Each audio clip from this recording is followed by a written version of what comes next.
자, 오늘 다룰 판결 포인트 한번 짚어보죠. 시술을 빙자해. 자, 시술을 빙자해서 프로포폴을 불법 투약한 성형외과 원장 1심 선고가 오늘 오전에 있었는데 먼저 판결 이 결과 어떻게 됐습니까? 일단 재벌 2, 3세 또 연예인 등을 상대로 프로포폴을 상습적으로 투약을 해줬고 본인도 또 투약을 했습니다. 본인도요? 그렇습니다. 그런 혐의 여러 가지들이 있었고요. 그런 혐의로 기소가 됐던 성형외과 병원장에 대해서 1심에서 징역 3년이 선고가 됐고요. 그리고 그와 함께 또 간호조무사도 실형 선고받았는데 추징금은 원장과 간호조무사 공동해서 1억 7,319만 원을 선고했습니다. 자, 이 기자 그럼 적용된 혐의가 어떤 게 있을까요? 먼저 2017년 9월부터 2년 정도 동안 자신의 성형외과에서 이 피부 미용 시술을 빙자해서 자신과 고객들에게 프로포폴을 불법 투약하거나 또 앞서 설명해 주신 그 간호조무사 신 씨 등에게 투약을 지시한 혐의를 받고 있습니다. 마약류 관리법 위반인데요. 이후에도 이제 검찰이 추가 수사를 했고 이 두 사람이 외국인이나 지인의 인적 사항을 허위로 기재해서 진료 기록부를 만들었다고 보고 사문서 위조 혐의도 추가해서 기소했습니다. 그래서 두 혐의가 함께 재판을 받아서 진행되었습니다. 자, 승 의원님, 근데 이게 참 재밌는 것이 검찰이 말이죠. 이 구형을 하면서 이 해당 성형외과에 대해서 여기는 병원이 아니었다, 애초에. 뭐 이런 막 그 비난을 했더라고요. 사실 검찰의 입장에서는 당연히 그런 이야기가 나올 수 있는데 검찰이 어떤 이야기를 했는가 하면 여기는 병원이 아니다. 이러한 프로포폴을 공급하는 기지다. 이렇게 이야기를 했는 거예요. 예. 사실 병원이라는 건 환자를 치료하는 것이고 치료 목적으로 프로포폴을 사용해야 되는 것이지 그 사람들에게 어떤 환각이나 즐거움을 주기 위해서 프로포폴을 주면 안 되는데 여기에서는 앞서 많은 분들이 말씀 주신 바와 같이 치료의 목적이 아니라 오로지 프로포폴을 지급하고 투약하기 위한 장소였다라고 이야기를 검찰은 이야기했습니다. 아까 이제 백 변호사님이 잠깐 얘기하셨는데 의사 자신도 이 프로포폴을 맞았다는 거 아니에요?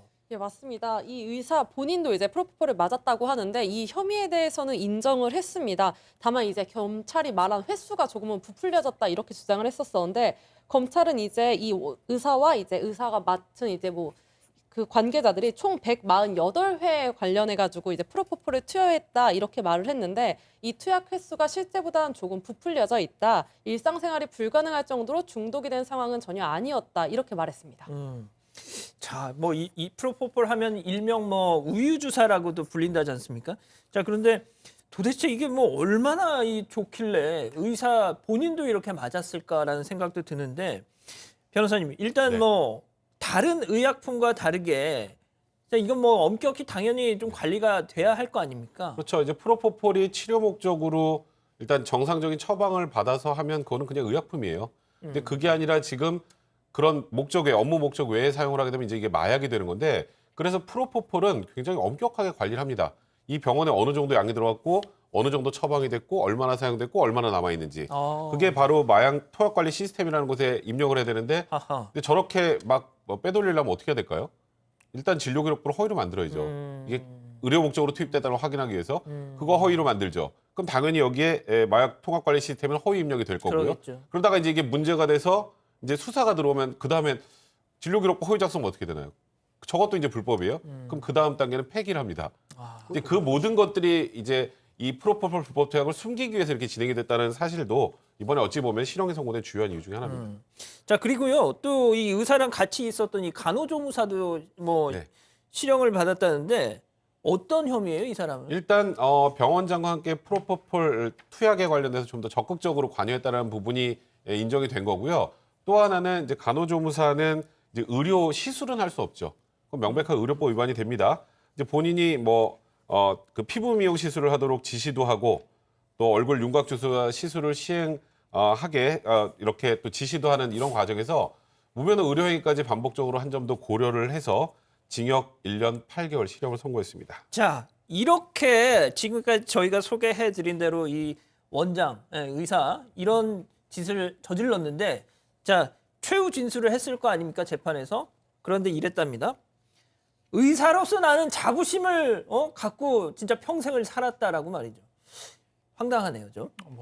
제일 처음에 GP, 그러니까 의대를 졸업하고 국시를 치고 GP가 되었을 때 그때는 정말 환자를 건강을 지키겠다. 라는 생각을 했을지는 모르죠. 그래서 아마 이 사람의 생각은 거기에 머물러 있는 것 같아요. 지금의 자기가 있는 불법에 대한 반성을 통하고 그 반성은 분명히 잘못되는 것이고 지금 프로포폴은 절대로 이 약은 절대로 좋은 약이 아닙니다. 이건 분명히 중독성이 있는 것이고 향정에 관련된 문제이기 때문에 이런 부분에 대한 불법 투약을 했다면 분명히 그 부분에 대한 반성을 해야 되는데 의사는 자기가 의사임을 망각한 채 직원에게 대리 수술을 맡기고 프로포폴을 맞으며 누워 있었던 사람은 아니다라고 이야기하는데요. 최후 진술로는 좀 부적합하지 않았느냐 그런 생각이 들고 있습니다. 예. 자, 이 기자 그리고 이 병원에서 뭐 정말 많은 사람들이 또 이 프로포폴 투약을 받았나 봐요. 또 연예인도 있었다고 하고 뭐 재벌가 일원도 있었다고 하는데 그 중에 한 사람 좀 뭐 언급할 만한 사람이 있죠. 네, 제가 이제 법원에 출입하면서 직접 법정에도 들어가고 취재를 했던 사건인데 그래요? 이제 장영신 애경그룹 회장의 셋째 아들이죠. 최승석 전 애경개발 대표이사가 이 두 사람과 함께 재판을 받다가 분리돼서 먼저 선고를 받았고요. 1심에서 징역 8개월을 선고받고 현재 법적 구속된 상태로 2심 재판이 진행 중입니다. 뿐만 아니라 이 검찰들이 추가 수사를 해서 유명 디자이너 그리고 유명 엔터테인먼트 대표 역시 현재 1심 재판을 받고 있습니다. 그렇군요. 그럼 연예인들 뭐 이름이나 리스트 같은 건 나오지 않았나요? 네, 아직 연예인들까지 직접적으로 나오진 않았는데요. 아무래도 검찰에서 추가 수사에 따라서 추가적으로 재판에 넘겨질 가능성도 있을 것 같습니다. 그렇군요. 자, 변호사님, 일단 이 의사 실형을 받았잖아요. 네, 그렇죠. 그럼 의사 면허 취소됩니까? 일단은 뭐 의료법 위반 부분이 인정된 것이기 때문에 지금 1심이죠. 이제 최종적으로 뭐 대법원까지 확정이 된다면 그렇죠. 면허 취소가 되겠습니다만 3년 후에 또 재교부를 받을 수도 있고요. 진짜요? 네, 그리고 또 우리가 이제 그 병원에서 무슨 큰일이 일어났을 때도 면허가 유지되는 경우가 많았죠. 성범죄를 저질러도 면허가 유지되고. 근데 그와 관련된 이제 의료법을 변경해야 된다는 논의는 계속 있는 상황인데요. 이런 정도 상황이라면 면허가 취소되고 재발급도 막아야 되는 상황 아닌가 싶습니다. 야, 만약에 또 재발급을 받게 된다 이것도 참 그런데 말이죠. 알겠습니다.